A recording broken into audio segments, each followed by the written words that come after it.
Kondisi air berwarna, berbau, dan berminyak. Yang ketiga, petani sawah mengalami gatal-gatal saat dan setelah mengarap sawah. Nah, itu persoalan yang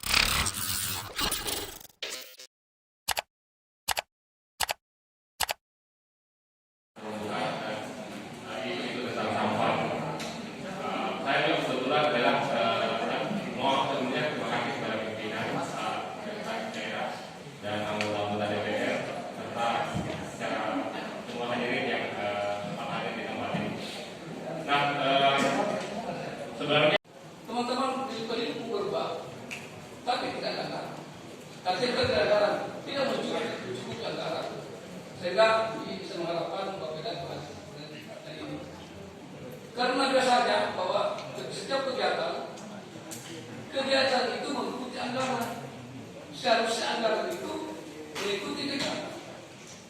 Contoh kecil, pada saat mereka kondisi air berwarna, berbau, dan berminyak. Yang ketiga, petani sawah mengalami gatal-gatal saat dan setelah mengarap sawah. Nah, itu persoalan yang sangat mendesak dari para petani yang ada di sekitar TPA. Yang keempat, dari Pemarambang yang merupakan juga bagian yang bersampahan di Kabupaten Boyolali. Salam dan salawat kami kirimkan kepada Nabi Muhammad SAW. Bahwa keluhan masyarakat ini sebenarnya bukan dari waktu yang dekat ini, tapi ini sudah, saya tidak tahu apakah bertahun, sudah dalam waktu yang tahunan mungkin ini permasalahan Kecamatan Binuang. Tapi hampir semua di kecamatan yang berada di Pulau Mandar. Ini semua ini kita duduk bersama.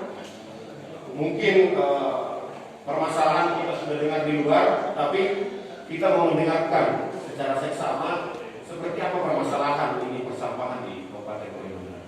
Seperti apa permasalahan di TPA kita yang berada di Kecamatan Binuang. Seperti apa permasalahan mungkin di kecamatan-kecamatan yang padat penduduk.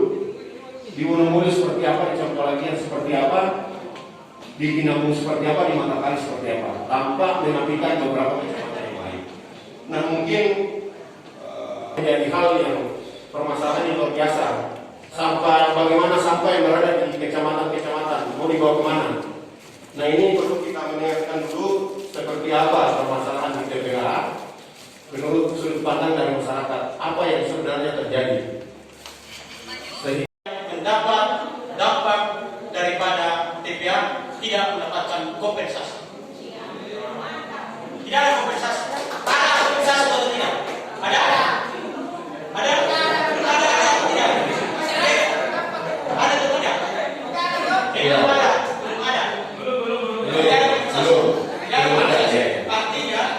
Berarti semasa belum pernah ada.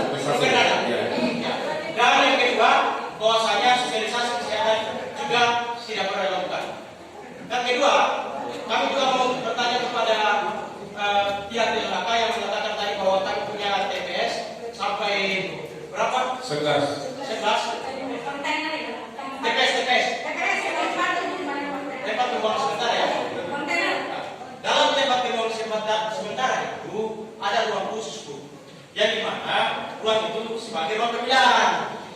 Itu yang kami dapatkan itu di PUPR.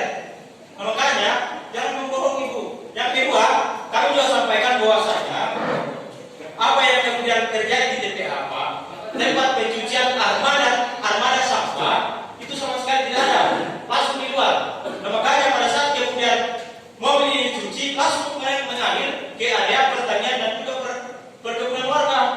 Nah, itu persoalannya. Nah, makanya kami memang melihat bahwasanya kesiapan penanggung jawab untuk kemudian mengelola TPA itu tidak ada sama sekali. Selanjutnya, sekedar informasi juga pada tahun kemarin kami dari masyarakat Paku juga pernah memberikan peringatan kepada pihak penanggung jawab bahwasanya jangan mencuci armada TPA di sembarang tempat. Bahkan pernah sebelum itu dicuci pas di samping sawah. Ya.